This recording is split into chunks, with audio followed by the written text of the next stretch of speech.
Clear. तो टेलीजेंस theorem एक लौता ऐसा थ्योरम है जो किसी भी सर्किट में एप्लीकेबल होता है।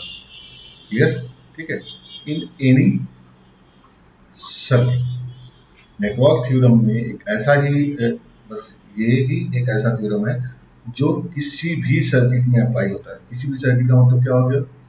क्लियर, सर्किट आपकी लीनियर हो सकती है, नॉन लीनियर हो सकता है, ठीक है, सर्किट आपका टाइम वेरिएंट हो सकता है, टाइम इनवेरिएंट हो सकता है, कुछ भी ऐसा कोई कंडीशन नहीं है कि सर्किट में क्या होना चाहिए क्या नहीं होना चाहिए। क्लियर, ठीक है। तो आपका ये जो नेटवर्क है, किसी भी नेटवर्क या किसी भी सर्किट में ये थ्योरम एप्लीकेबल होता है, ठीक है। तो ये थ्योरम होता क्या है देखते हैं उसको। क्लियर, तो इसको अगर हमें लैंग्वेज में पिरोना है तो क्या लिखेंगे हम? In any circuit. सर्किट का मतलब क्या होगा? अगर आप और लैंग्वेज को बढ़ाना चाहते हो, any linear, non linear,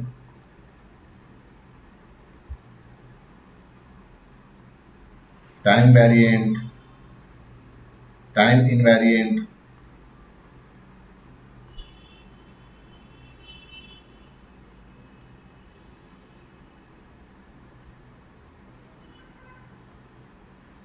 circuit.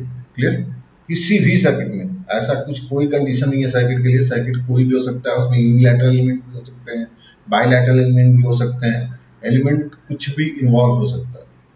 होता क्या है कि the instantaneous sum, the instantaneous, किसी भी इंस्टेंट पे आप अगर सम निकालोगे of power, instantaneous sum of power, और complex term sum of power. Complex इसलिए हम बात करते हैं क्योंकि चूंकि ये एसी सोर्स से एनर्जाइज होता है, तो ऑब्वियस सी बात है कि एसी सोर्स में अगर आप पावर की बात करते हैं तो एपरेंट पावर होता है, एपरेंट पावर की value S into V I conjugate होता है। Clear, complex sum of power must be zero. Clear, ठीक है, क्लियर।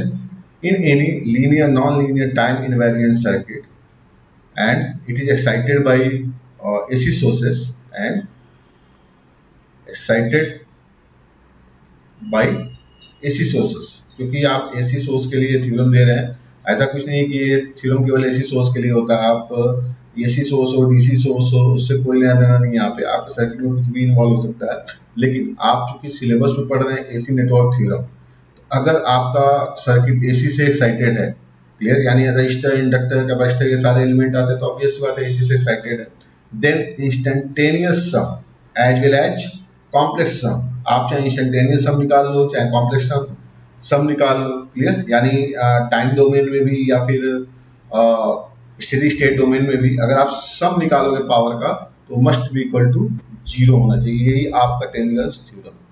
क्लियर, बस इसी को अपने लैंग्वेज में लिख देना है, इंस्टेंटेनियस सम और complex sum of power must be zero.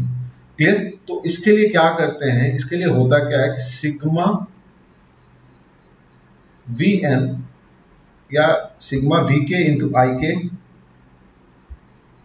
Clear, हम केथ ब्रांच लेके चल रहे हैं, सिग्मा वी के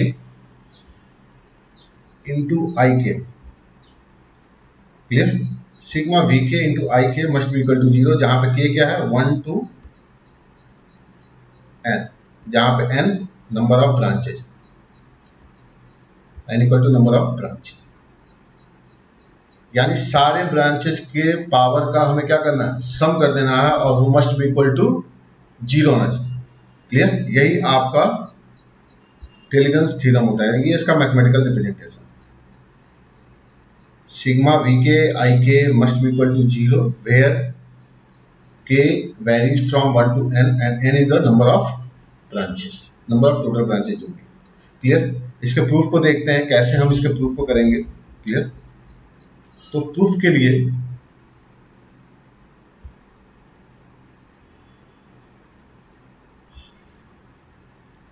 लिए हमने यहाँ पे एक सिंपल सर्किट लिया हुआ है, ठीक है।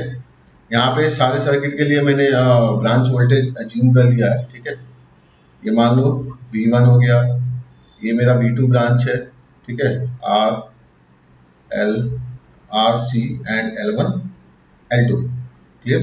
ये मेरा V2 ब्रांच है, इसके अक्रॉस का वोल्टेज मैंने मान लिया ये V2 है, ठीक है। इसके अक्रॉस वोल्टेज मान लिया मेरा V3 है, इसके अक्रॉस वोल्टेज मान लिया मेरा V4 है, और इसके अक्रॉस वोल्टेज मान लिया मैंने V5, क्लियर। ये 5 ब्रांच है मेरे, ठीक है, सब में मैंने मान लिया। करंट मैं किसी भी डायरेक्शन में ले सकता हूँ, मैं यहाँ पे करंट का डायरेक्शन कुछ भी ले सकता हूँ, ठीक है। अगर क्वेश्चन में मेंशन होगा तो अच्छी बात है, क्लियर। प्रूफ करने का सिंपल तरीका है, जो एपोस्ट्रोफी आपने दिया हुआ है वही एपोस्ट्रोफी हर एक ब्रांच को देंगे। जैसे यहाँ पे V1 है तो मैंने माना कि I1 करंट यहाँ फ्लो हो रहा है, यहाँ पे मान लिया I2 करंट फ्लो हो रहा है, यहाँ पे मान लिया I5 करंट फ्लो हो रहा है, यहाँ पे मान लिया I3 करंट फ्लो हो रहा है, यहाँ पे मान लिया I4 करंट हो रहा है।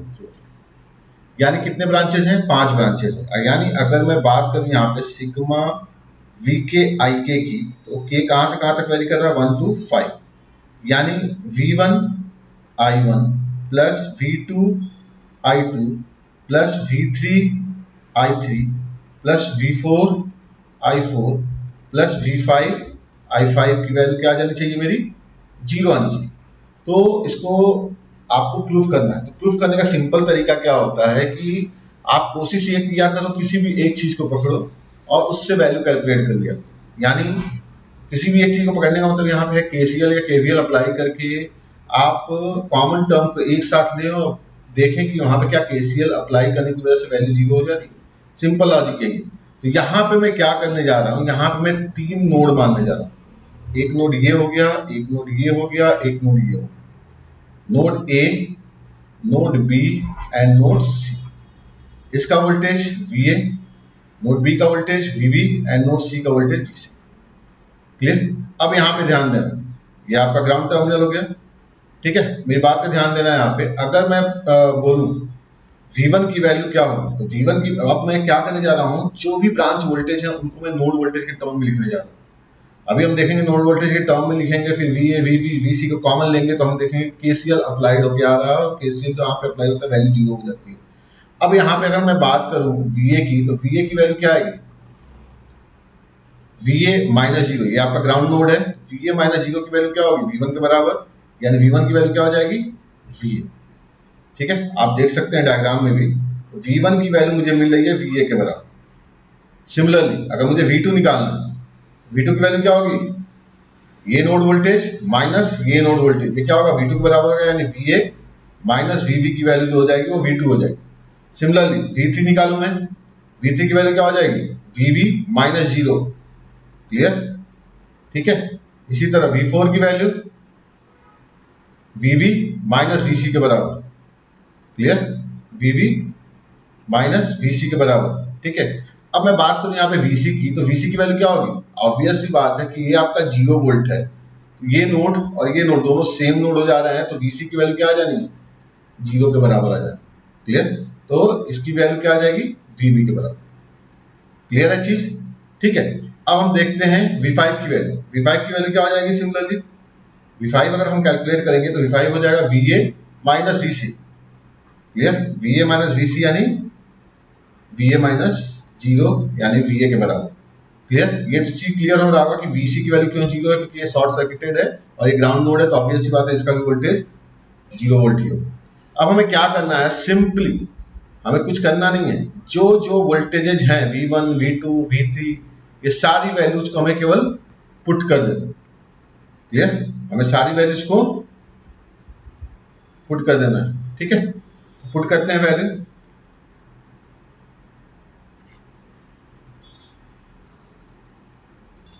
तो वैल्यूज को पुट करते हैं, करिए। देखिए यहाँ पे क्या है, मुझे क्या निकालना है? V1 है। V1 की वैल्यू क्या है मेरी? VA के बराबर, VA into I1 plus V2 की वैल्यू क्या है मेरी? VA माइनस VB के बराबर, VA माइनस VB के बराबर इंटू I2 प्लस V3 की वैल्यू कितनी है मेरी? VB के बराबर plus VB into I3 plus V4 की वैल्यू कितनी है मेरी? VB माइनस VC यानी VB के बराबर, यानी VB into I4 plus V5 की वैल्यू क्या है मेरी? VA माइनस VC यानी VA के बराबर, VA इंटू I5 अब मैं कुछ करने नहीं जा रहा हूं, केवल और केवल VA का टर्म एक साथ ले रहा हूं, VB का टर्म एक साथ ले रहा हूं।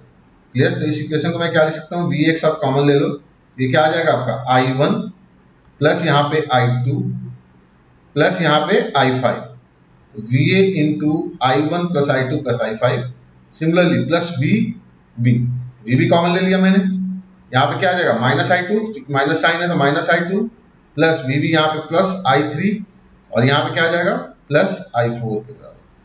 अब सर्किट पे फिर से आते हैं, सर्किट पे ध्यान देना है यहाँ पे। अगर हम नोड ए पे KCL अप्लाई करें, एट नोड ए हम KCL अप्लाई करें, ठीक है, एट नोड ए KCL, आपको क्या दिखेगा, I1 plus I2 plus I5 की वैल्यू क्या आ जा रही है, I1 plus I2 plus I5 की वैल्यू क्या आ रही है, 0। I1 plus I2 plus I5 मैंने KCL अप्लाई कर दिया तो ऑब्वियस सी बात है कि I1 plus I2 plus I5 की वैल्यू 0 हो जाएगी। Similarly at node B, node C पे KCL लगाने की जरूरत नहीं है क्योंकि वो तो रेफरेंस नोड हो जा रहा है, तो नोड्स बी पे अगर मैं KCL अप्लाई करूंगा, क्लियर, नोड बी पे क्या हो रहा है, incoming current I2, outgoing current क्या है I3 और I4 है, क्लियर, तो मैं क्या लिख सकता हूं यहाँ पे I2 की वैल्यू I3 प्लस I4 के बराबर हो गई, क्लियर, ठीक है, या और क्या लिख सकता हूं मैं, इसको मुझे अगर रीअरेंज करना है इस इक्वेशन को तो मैं लिख सकता हूं minus I2 plus I3 plus I4 equal to 0, clear. तो आप क्या देख रहे हो, आपका एक सोल्यूशन आ रहा है I1 plus I2 plus I5 equal to 0 और एक आ रहा है आपका minus I2 plus I3 plus I4 equal to 0, clear, यानी I1 plus I2 plus I5 की वैल्यू भी 0 है और minus I2 plus I3 plus I4 की वैल्यू भी 0 है। देखो यहाँ पे क्या हो रहा है, VA ये क्या है, एट नोड ए पे KCL अप्लाई किया हमने तो I1 plus I2 plus I5 की वैल्यू कितनी आ रही है, 0 आ रही है, प्लस VB नोड बी पे मैंने KCL अप्लाई किया तो minus I2 plus I3 plus I4 की वैल्यू क्या आ रही है, 0 आ रही है, इंटू 0, ये क्या आ गया आपका 0। तो आप अगर प्रूफ पूछता है, प्रूफ द टेलिजेंस थ्योरम, तो आपको सिंपली क्या करना है, कोई भी आप सिंपल सर्किट ड्रॉ कर सकते हैं, जैसे यहाँ पे मैंने एक सिंपल सर्किट ड्रॉ किया हुआ है, सबके ब्रांच वोल्टेज डिसाइड कर लो, सबके ब्रांच करंट डिसाइड कर लो, फिर उसके बाद जहां जहां नोड है वहां नोड पे आप नोड वोल्टेज को एज्यूम करो और सारे ब्रांच वोल्टेजेस को नोड वोल्टेज की टर्म में लिखो, फिर उसके बाद सारे नोड वोल्टेज को कॉमन लो और उसके बाद जो आपका कॉमन होने के बाद टर्म बच रहा है उसको आप देखो तो KCL अप्लाई करने पे उस पर्टिकुलर नोड पे उसकी वैल्यू 0 आती है। तो इसी वजह से क्या होता है, टेलिजेंस थ्योरम वेरीफाई हो जाता है। क्लियर, एक न्यूमेरिकल देख लेते हैं इससे रिलेटेड ताकि और आसानी से चीजें हमें क्लियरिफाई हो जाए कि कैसे हमें क्वेश्चन को अटेम्प्ट करना है। तो ये सिंपल सा न्यूमेरिकल है, इसका एक सर्किट लिया हमने, क्लियर, इस सर्किट में क्या क्या गिवन है, V1 की वैल्यू 10 वोल्ट है, V2 की वैल्यू 4 वोल्ट है, V4 की वैल्यू 6 वोल्ट है, I1 I2 की वैल्यू 2 एम्पियर है, I3 की वैल्यू 4 एम्पियर। हमें कुछ करना नहीं है, हमें क्या करना है, हमारे पास कितने ब्रांचेज है, 6 ब्रांचेज, यानी अगर मैं बात करूं तो यहाँ पे सिग्मा VK IK क्या होगा, V1 I1 plus V2 I2 plus V3 I3 plus V4 I4 plus V5 I5 plus V6 I6। ये वैल्यू मुझे कैलकुलेट करनी है, अगर ये वैल्यू 0 आ जाता है तो ऑब्वियस सी बात है कि आंसर मेरा टेलिजेंस थ्योरम वेरिफिकेशन का हो जाएगा। क्लियर, अब देखो यहाँ पे V1 V2 और V4 आपके लिए नोन वैल्यू, क्लियर, आपको इसके बारे में पता है, यानी आपको क्या क्या कैलकुलेट करना है, आपको V3 नहीं पता, आपको V5 नहीं पता, आपको V6 नहीं पता, ये तीन वैल्यू आपके लिए अननोन हो गई। सिमिलरली I1 I2 I3 आपको पता है, यानी I4 आपको नहीं पता, आपको I5 नहीं पता, आपको I6 नहीं पता, क्लियर। तो आपको क्या करना पड़ेगा, इस सर्किट में बाय अप्लाइंग KVL KCL आपको ये सारे अननोन वैल्यूज को कैलकुलेट करना होता है। जैसे मान लो मुझे कैलकुलेट करना है, यहाँ पे देखो, यहाँ पे एक लूप ये, एक लूप ये, ठीक है, ठीक है। अब यहाँ पे देखो, यहाँ पे अगर मैं इस लूप में KVL अप्लाई करूंगा, ये मान लो लूप 1 है, ये मान लो लूप 2 है, क्लियर। तो अगर मैं लूप 1 में KVL अप्लाई करूंगा तो इस लूप में KVL जब अप्लाई होगा तो आपको क्या मिलेगा, KVL इन लूप 1 अप्लाई करिए, V1 minus V2 minus V3 equal to क्या आ जाएगा, ये 0। आपको देखो सारे ब्रांच वोल्टेज दिया हुआ है, तो ब्रांच वोल्टेज दिया हुआ तो वोल्टेज के टर्म में आप केवीएल अप्लाई करिए, कोई दिक्कत नहीं है यहाँ पे। तो आपने वैल्यूज बस पुट करी, मतलब केवीएल अप्लाई किया। अब यहाँ पे क्या करना है, आपको वैल्यूज पुट करना है। आपको V1 पता है, आपको V2 पता है, V3 आपके लिए अननोन है, तो ऑब्वियस सी बात है V3 की वैल्यू क्या आ जाएगी, V1 माइनस V2 के बराबर, यानी क्या हो जाएगा ये 10 माइनस 4 यानी 6 वोल्ट के बराबर, यानी V3 आपको मिल गया। सिमिलरली आप लूप 2 में केवीएल अप्लाई कर दीजिए। लूप 2 में केवीएल अप्लाई करिए, देखिए क्या हो रहा है, V3 loop 2 KVL, V3 minus V4 minus V5 equal to 0। Clear? आपको V3 यहाँ पे मिल चुका है, आपको V4 के बारे में पता है, आपको निकालना क्या है V5, तो V5 की क्या हो जाएगी V3 माइनस V4 के बराबर। क्लियर? वैल्यू पुट कर दो, 6 माइनस 6 यानी 0, आपको V5 भी मिल गया। अब क्या निकालना है आपको, V6 निकालना, इस ब्रांच का वोल्टेज। क्लियर? आपको जो आपका रेजिस्टेंस वाला ब्रांच है उसका वोल्टेज निकालना है, तो आप किसी भी लूप में केवीएल अप्लाई कर सकते हो। इसी लूप में केवीएल अप्लाई करो, मान लो थर्ड लूप है, तो मैं थर्ड लूप में केवीएल अप्लाई कर रहा हूं, तो क्या हो जाएगा यहाँ पे V2 minus V6 plus V4 equal to 0। मैं केवीएल अगर यहाँ पे अप्लाई करूंगा तो क्या हो जाएगा यहाँ पे V2 minus V6 plus V4 equal to 0। यानी लूप 3 में अगर केवीएल अप्लाई करोगे तुम, तो आपको मिलेगा V2 minus V6 plus V4 equal to 0। Clear? V2 minus V6 plus V4 equal to 0, यानी V6 की वैल्यू क्या आ जाएगी यहाँ से V2 प्लस V4 के बराबर। क्लियर? यानी 4 प्लस 6 यानी 10 वोल्ट के बराबर, ये आपको मिल गया। सिमिलरली आपको क्या करना है, करंट की वैल्यू निकालनी है, तो करंट की वैल्यू निकालने के लिए आप क्या करोगे, केसीएल अप्लाई करोगे। क्लियर? आपको I1 I2 I3 पता, ठीक है, आपको क्या निकालना, I6 निकालना, I4 निकालना, I5 निकालना, तो निकाल लेते हैं यहाँ पे। अगर मैं यहाँ पे नोड की बात करूं तो एक नोड A है, एक नोड B है, एक नोड C है, ये 3 नोड है। क्लियर? इन तीनों नोडों पे अलग अलग केसीएल में अप्लाई करता हूं। ठीक है, अप्लाई करते हैं केसीएल, सर्किट खोल लेते हैं नीचे।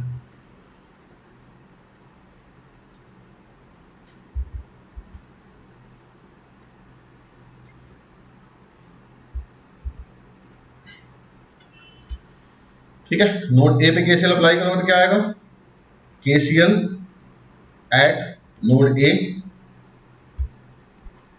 ये आपको मिल जाएगा I1 plus I2 plus I6 equal to 0। Clear? तो आपको I1 और I2 पता है, तो I6 की वैल्यू क्या हो जाएगी, माइनस I1 माइनस I2 के बराबर। I1 I2 की वैल्यू कितनी थी, 2 एम्पियर के बराबर, तो माइनस 2 यानी -4 एम्पियर, ये आपको I6 मिल गया। इसी तरह एट नोड बी पे आप केसीएल अप्लाई कर दीजिए। नोड बी पे केसीएल अप्लाई करें तो क्या हो जाएगा, incoming current equal to outgoing current. Incoming current कितनी है, I2 की वैल्यू क्या हो जाएगी, I3 प्लस I4 के बराबर। क्लियर? I2 की वैल्यू आपको पता है कितनी है, 2 एम्पियर। I3 की वैल्यू आपको पता है, वो कितनी है आपकी, I3 की वैल्यू है आपकी 4 एम्पियर। क्लियर? वैल्यू पुट कर दें, 4 प्लस I4 आपको कैलकुलेट करना, I4 की वैल्यू आ गई आपकी -2 एम्पियर। सिमिलरली आप क्या करोगे, at node C KCL apply कर दोगे। नोड सी पे केसीएल अप्लाई करोगे तो क्या होगा, I4 plus I6 incoming current equal to outgoing current I5। I5 की वैल्यू आपको निकल के आ जाएगी यहाँ से, I4 की वैल्यू आपकी कितनी आई है, -2, और I6 की वैल्यू कितनी है आपकी, -4। सॉरी, I5 की वैल्यू आपकी -2 -4 यानी -6 एम्पियर के बराबर। क्लियर? ठीक है, incoming current I4 and I6 equal to I5। I4 की वैल्यू कितनी निकाली आपने, -2 एम्पियर, I6 की वैल्यू कितनी निकाली आपने, -4 एम्पियर, तो -6 एम्पियर आ गया। अब हमें क्या करना है, बस वैल्यूज को पुट कर देना। तो सिग्मा V के I के, V1 की वैल्यू कितनी थी हमारी,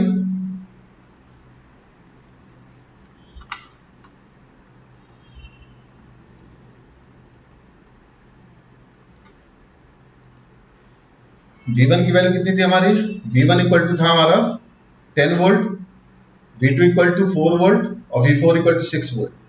V1 इक्वल टू 10, I1 की वैल्यू मेरी थी 2 एम्पियर प्लस V2 की वैल्यू कितनी हमारी थी 4 वोल्ट और I2 की वैल्यू हमारी थी 2 एम्पियर। ठीक है, 4 इंटू 2 प्लस V3 आई थी। V3 की वैल्यू कितनी आई हमारी निकल के, V3 की वैल्यू हमारी निकल के आई थी 6 वोल्ट और I3 की वैल्यू हमारी कितनी है 4 volt 4 ampere. 6 into 4 plus V4 की वैल्यू कितनी है हमारी, V4 की वैल्यू हमारी निकल के आई थी, V4 हमने कैलकुलेट किया था 10 वोल्ट, सॉरी V4 कैलकुलेट किया हमने, V4 की वैल्यू गिवन थी, V4 is 6 volt and I4 is -2 ampere. V4 is 6 volt and I4 is -2 ampere.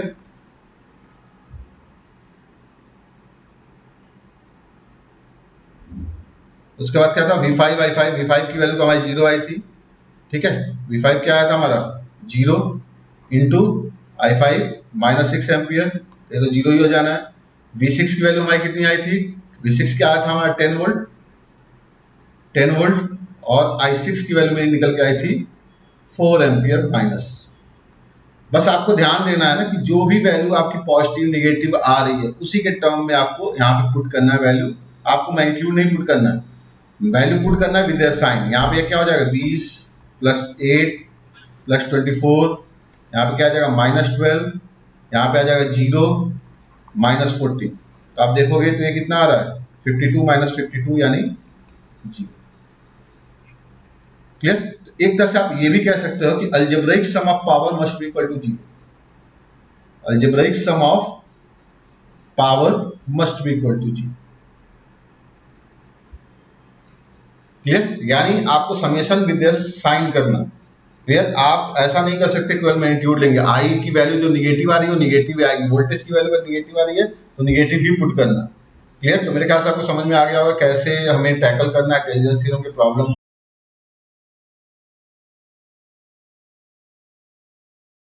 आज का जो वीडियो लेक्चर है नेटवर्क एनालिसिस सिंथेसिस सीरीज को आगे बढ़ाते हुए, थ्योरम्स के सीरीज को आगे बढ़ाते हुए मिलमन्स थ्योरम का ये वीडियो लेक्चर है।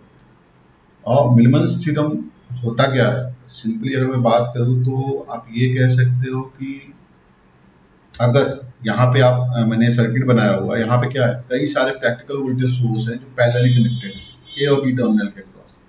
क्लियर? तो ये जो parallel connection of practical voltage source है उसको एक equivalent single practical voltage source में कन्वर्ट किया जा सकता है। ये होता है मिलमन्स थ्योरम, जहाँ पे VQ और ZQ की वैल्यू निकल के आती है वो हम देखेंगे। तो मिलमन्स थ्योरम होता क्या है, ये चीज क्लियर हो गया होगा कि ये पैरेलल कनेक्शन ऑफ अगर आपके प्रैक्टिकल वोल्टेज सोर्स है then it can be replaced by a single practical voltage source, this is called as a Millman's theorem. Clear? तो पहले हम देखते हैं प्रूफ को, फिर उसके बाद हम इसको अपने लैंग्वेज में पिरोएंगे कि इसका इक्विवेलेंट कैसे निकल के आता है। अगर मैं बात करूं तो यहाँ पे आपने सोर्स ट्रांसफॉर्मेशन पढ़ा होगा। सोर्स ट्रांसफॉर्मेशन होता क्या है?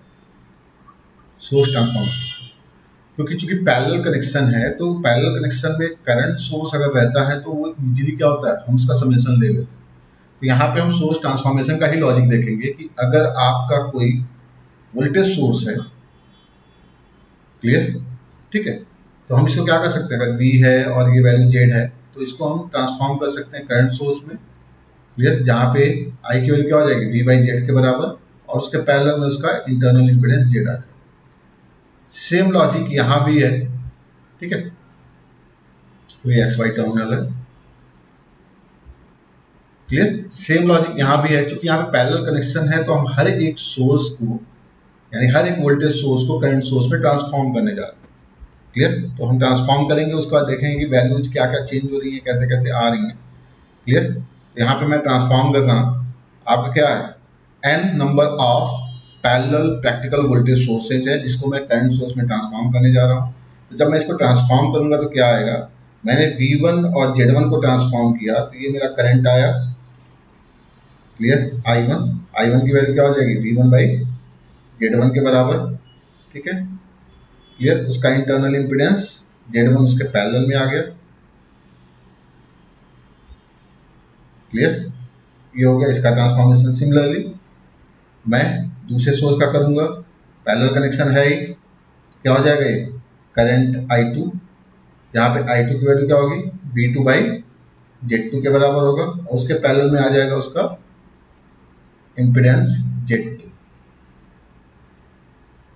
और ये ट्रांसफॉर्मेशन कहाँ तक चलेगा till NH practical voltage source.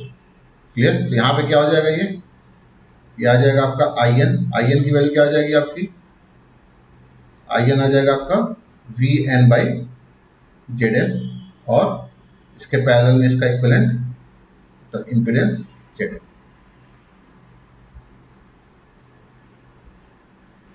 ये आपका होगा टर्मिनल ए। मैंने कुछ नहीं किया, मैंने सिंपली इस प्रैक्टिकल वोल्टेज सोर्स को सोर्स ट्रांसफॉर्मेशन का लॉजिक लगा के चेंज कर दिया।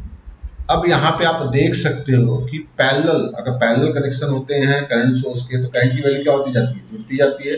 यानी यहाँ पे अगर नेट करंट में देखूं तो यहाँ पे मैं कह सकता हूँ कि आपका जो करंट होगा I1 क्या हो जाएगा, अगर मैं नेट करंट देखूं I1 plus I2 plus I3 plus I4 plus dot dot dot IN के बराबर आ जाएगा, यानी सारे करंट सम हो जाएंगे। ये आपको पता ही है कि अगर दो करंट सोर्स पैरेलल है, क्लियर, ठीक है, I1 इसकी वैल्यू है, इसकी वैल्यू I2 है, तो टोटल करंट आएगा यहाँ पे वो I1 प्लस I2 के बराबर है। सेम लॉजिक यहाँ भी है, तो करंट सब क्या होते जाएंगे, सम होते जाएंगे, यानी I इक्विवेलेंट जो आपको निकल के आएगा वो क्या निकल के आएगा, I1 plus I2 plus dot dot dot dot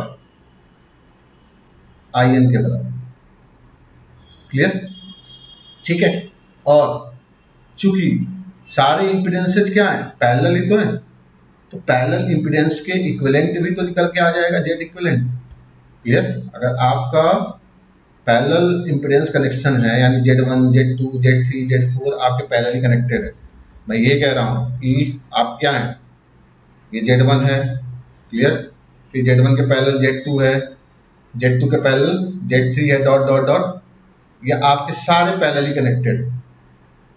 तो अगर आपको ए बी टर्मिनल के अक्रॉस इसका इक्विवेलेंट निकालना है Z इक्विवेलेंट, तो क्या आ जाएगा Z इक्विवेलेंट। पैरेलल कनेक्शन के लिए आप क्या पढ़ के आए हैं, आप पढ़ के आते हैं 1 by Z equivalent equal to 1 by Z1 plus 1 by Z2 plus dot dot 1 by Zn के बराबर।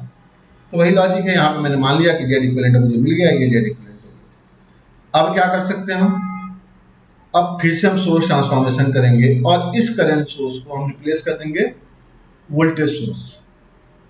क्लियर, यहाँ पे अगर मैं बात करूं IEQ की, अब यहाँ पे बात ध्यान से देखना मेरी, IQ क्या है, I1 plus I2 plus dot dot dot IN के बराबर। यानी अगर मैं वोल्टेज के टर्म में लिखूं इसको, तो V1 upon Z1 plus V2 upon Z2 plus dot dot dot VN by Z। Clear, ठीक है, आप बचपन से पढ़ते हुए आ रहे हैं कि एडमिटेंस जो होता है वो क्या होता है, इनवर्स ऑफ इम्पीडेंस होता है। तो मैं अब इसको एडमिटेंस के टर्म में लिखने जा रहा हूँ, क्योंकि हम जो प्रूफ पढ़ेंगे ना वो एडमिटेंस के टर्म में ही इसका फॉर्मुलेशन निकल के आएगा, वो बहुत ही आसान आपको लगेगा। तो मैं अगर इसको लिखना चाहूँ एडमिटेंस के टर्म में, तो इसको क्या लिख सकता हूँ, V1 1 by Z1 equal to क्या हो जाएगा Y1 plus 1 by Z2 equal to क्या हो जाएगा Y2 plus dot dot dot VN into YN। ये आपका आ गया I इक्विवेलेंट, आपने I इक्विवेलेंट निकाल दिया। सिमिलरली आपको पता है 1 बाई Z इक्विवेलेंट क्या होता है, 1 by Z1 plus 1 by Z2 plus dot dot, इस तरह का मतलब क्या हो गया, Y इक्विवेलेंट की वैल्यू क्या आ जाएगी, Y1 plus Y2 plus dot dot dot YN के बराबर। यानी Y इक्विवेलेंट क्या आ गया आपका, Y equivalent is termed as 1 by Z equivalent, और इसकी वैल्यू आ गई आपकी Y1 plus Y2 plus dot dot dot YN के बराबर। अब मैं क्या कर रहा हूं, इस करंट सोर्स को ट्रांसफॉर्म कर रहा हूं वोल्टेज सोर्स। ये जो मुझे मिला हुआ है I इक्विवेलेंट, क्लियर, और ये मेरा Z इक्विवेलेंट, ठीक है। इस करंट सोर्स को अब मैं ट्रांसफॉर्म कर रहा हूं with the help of source transformation in voltage source. क्या आ जाएगा यहाँ पे, V इक्वल टू क्या आ जाएगा, अगर मैं V की बात करूं यानी V इक्विवेलेंट की बात करूं, V इक्विवेलेंट की वैल्यू क्या आ जाएगी, I equivalent into Z equivalent के बराबर। क्लियर, और उसके सीरीज में क्या आ जाएगा, जेड इक्वलेंट, क्लियर, और ये आपका आ गया टर्मिनल ए और। तो इस तरह से आपने क्या देखा कि हम इसको क्या कर सकते हैं, एक सिंगल प्रैक्टिकल वोल्टेज सोर्स से रिप्लेस कर सकते हैं, यही मिलमन थ्योरम होता है, क्लियर, ठीक है। अब देखो यहाँ पे वैल्यूज की अगर मैं बात करूं तो V इक्विवेलेंट की वैल्यू क्या आएगी, V इक्विवेलेंट क्या है, I equivalent into Z equivalent. I equivalent की वैल्यू हमारी क्या आई है, V1 Y1 plus V2 Y2 plus dot dot dot Vn Yn के बराबर, क्लियर। ये हमारा आया है I इक्विवेलेंट। मैं अगर जेड इक्विवेलेंट की बात करूं तो जेड इक्विवेलेंट को मैं लिख सकता हूँ 1/I Y इक्विवेलेंट, क्लियर, कोई इसमें दिक्कत तो है नहीं क्योंकि Z is the inverse of admittance. मैं क्या देख रहा हूं कि V इक्विवेलेंट का जो फॉर्मूला निकल के आ रहा है वो क्या निकल के आ रहा है, V1 Y1 plus V2 Y2 plus dot dot dot Vn Yn upon Y equivalent की वैल्यू अगर मैं बताऊं तो क्या आएगा, Y1 plus Y2 plus dot dot dot, clear. तो यही होता है मिलमैन्स थ्योरम कि आप सीधे सीधे क्या कर सकते हो, उसको एक प्रैक्टिकल वोल्टेज सोर्स से, सिंगल प्रैक्टिकल वोल्टेज सोर्स से कन्वर्ट कर सकते हो, जहां पे V इक्विवेलेंट की जो वैल्यू होगी वो क्या होगी, V1 Y1 plus V2 Y2 plus V3 Y3 plus dot dot dot Vn Yn के बराबर, और Y मतलब अगर मैं बात करूं यहाँ पे आपके Z इक्विवेलेंट की वैल्यू क्या होगी, तो Z इक्विवेलेंट क्या होगा आपका 1/Y इक्विवेलेंट के बराबर, क्लियर। Y इक्विवेलेंट यानी Y1 प्लस Y2। इसीलिए आप कभी भी क्वेश्चन को सॉल्व करेंगे ना तो सबसे पहले आप न्यूमेरिकल में इंपेडेंस वैल्यू की बजाय एडमिटेंस वैल्यू को प्रीफर करेंगे, एडमिटेंस वैल्यू लेंगे, फिर आप न्यूमेरिकल को सॉल्व करना शुरू करेंगे, क्लियर। तो यहाँ पे एक तरह से मोटा मोटी अगर मैं बात करूँ तो आपका क्या निकल के आ जा रहा है, जेड इक्विवेलेंट की वैल्यू 1/Y इक्विवेलेंट के बराबर या 1/सिग्मा YK के बराबर, जहां पे K क्या है 1 से लेके n तक है, क्लियर, यानी 1 से लेके n का मतलब क्या होगा, n number of practical voltage sources, और आपका क्या हो जाएगा, V इक्विवेलेंट की वैल्यू क्या हो जाएगी, अगर हम सिंपली फार्मूला जनरेट करें तो sigma VK YK, sigma VK YK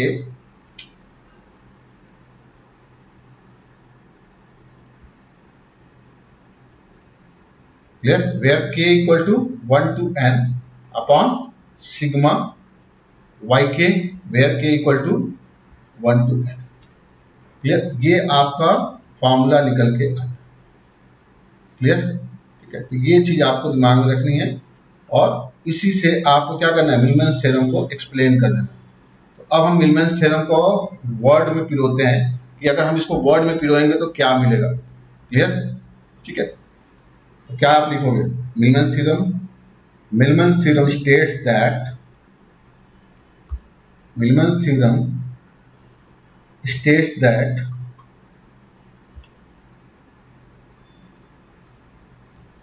if there is n number of voltage sources with series impedances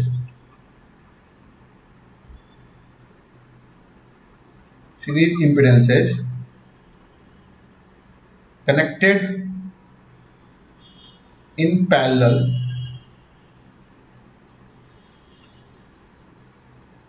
it can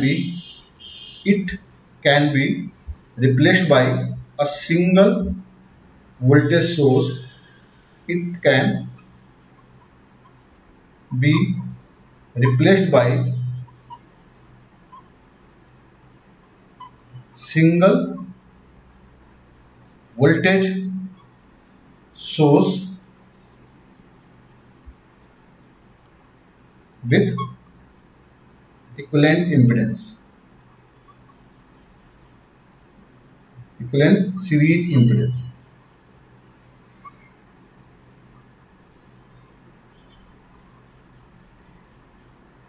clear.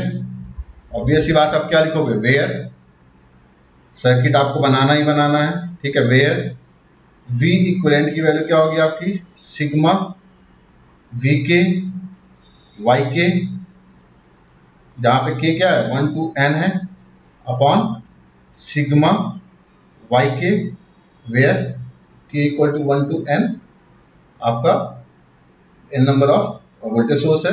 और Y इक्विवेलेंट की वैल्यू क्या हो जाएगी आपकी, Y इक्विवेलेंट की वैल्यू आपकी यानी हो जाएगी sigma Y K equal to 1 to N and Z equivalent आप यहीं से निकाल लेंगे कि 1 अपॉन Y इक्विवेलेंट के बराबर।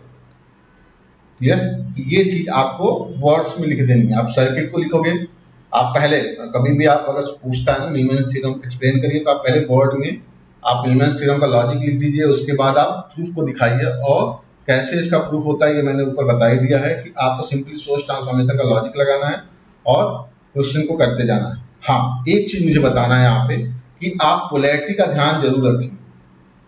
पोलैरिटी का ध्यान इसलिए रखना है क्योंकि मान लो जैसे यहाँ पे मैंने सारा पोलैरिटी सेम लिया हुआ, सब जगह मैंने पॉजिटिव पोलैरिटी अपवर्ड ली है। देखो यहाँ अगर मैं बात करूँ यहाँ पे तो सारी पोलैरिटी सेम है। क्लियर। अगर मैं पोलैरिटी किसी एक की भी जस्ट अपोजिट कर दूं तो वहां पे आपका दिक्कत आ जाता है। तो इसीलिए ये जो सिग्मा है ना ऊपर वाला वी के इंटू वाई के, इसमें आप अलजेब्रिक सम निकालते हैं। ये जो चीज है ये आपका अलजेब्रिक सम होता है, यानी समेशन विद द पोलैरिटी। आपको ध्यान देना है कि वी के की पोलैरिटी क्या है। क्लियर। जैसे मान लो मैं सिंपल सी बात बताता हूँ। जैसे मान लो यही दो सोर्सेस हैं, मान लो एक रेजिस्टेंस ले लिया मैंने, एक ये ले लिया और यहाँ पे इंडक्टर ले लिया।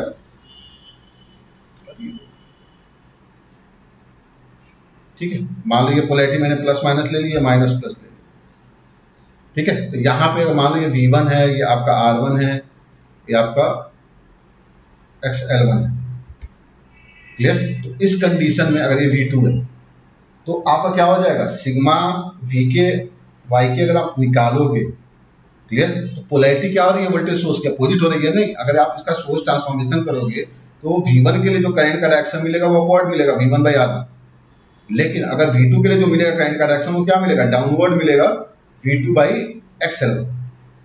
तो यहीं से आपको समझ जाना चाहिए कि अब ये क्या हो गया, करंट दोनों करंट का डायरेक्शन क्या हो गया, एंटी पैरेलल हो गया। तो ऑब्वियस सी बात है जो नेट करंट आएगा वो क्या आएगा, V1 by R minus V2 upon XL1 के बराबर आएगा। इस वजह से आप सिग्मा V के Y के अगर आप लिखोगे तो क्या लिखोगे, V1 into 1 by R1 Y के minus V2 into 1 by XL1। Minus sign क्यों आया, क्योंकि यहाँ पे पोलैरिटी जस्ट अपोजिट है। यानी अगर एक को आप पॉजिटिव पोलैरिटी ले रहे हो, पॉजिटिव साइन ले रहे हो, दूसरा आपका निगेटिव हो ही जाना। और ऐसे में क्वेश्चन गेट में भी एक आध बार क्वेश्चन आए हुए हैं, फ्रेम किए गए हैं ऐसे क्वेश्चन। क्लियर। ठीक है, एक क्वेश्चन देख लेते हैं हम लोग, एक न्यूमेरिकल अप्रोच कर लेते हैं कि अगर मान लो न्यूमेरिकल थ्योरम पे कोई न्यूमेरिकल भी आपसे पूछ लिया जाए तो आप उसको कैसे अप्रोच करोगे। ठीक है, find current flow through load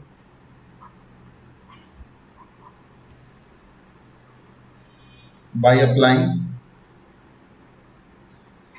Milman theorem.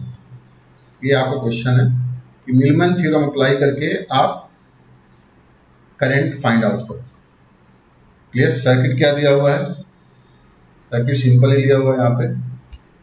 ठीक है, ये आपका एक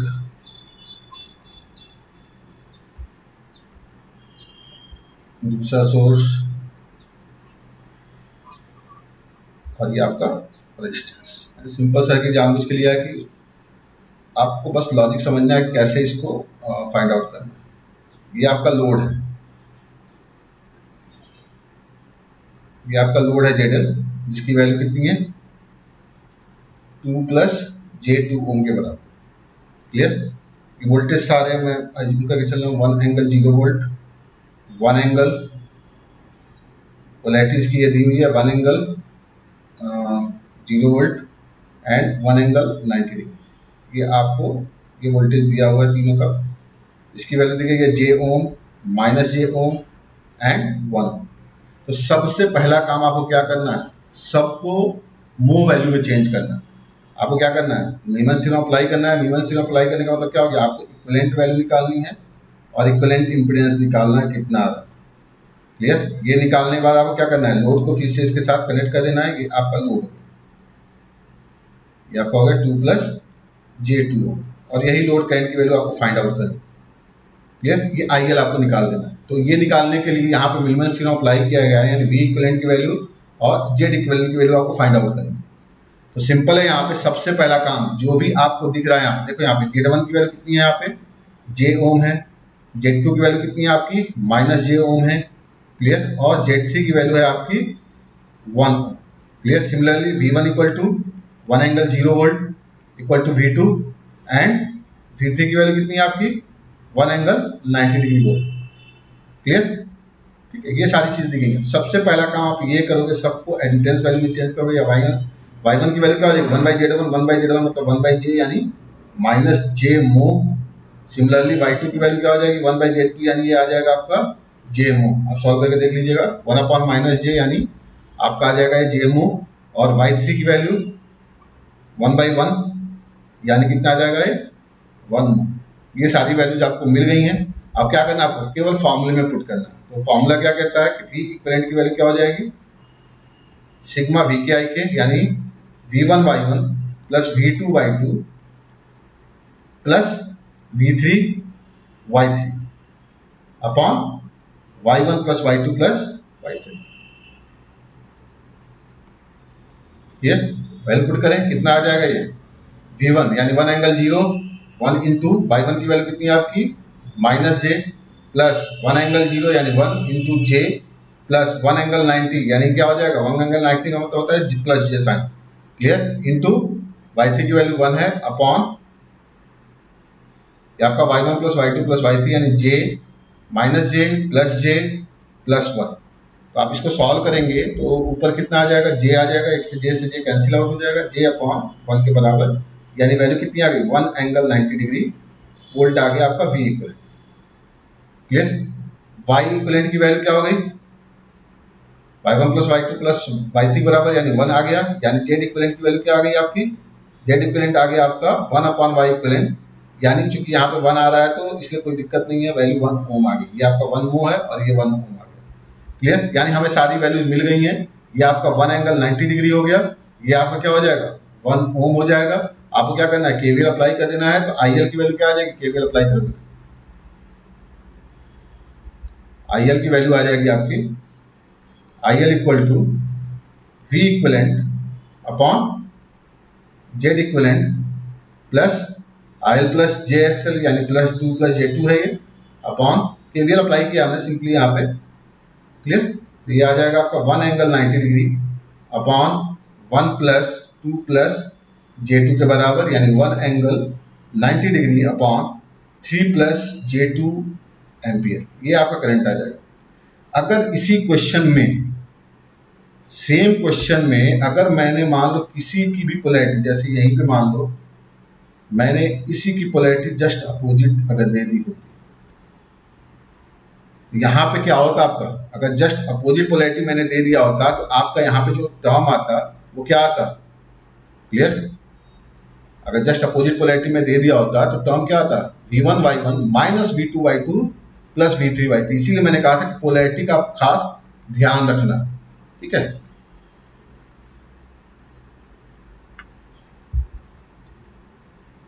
अगर इसको जस्ट मैंने अपोजिट कर दिया होता,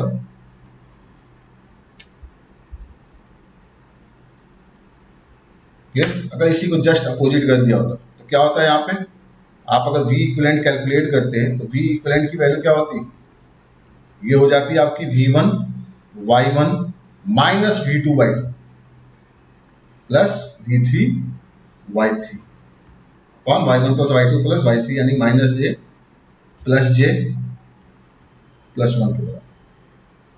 ठीक है, यहाँ पे आपका क्वेश्चन का आंसर बिल्कुल डिफरेंट हो जाता है। V1 की value 1 into -J minus V2 की value 1 into J plus J into 1 upon 1।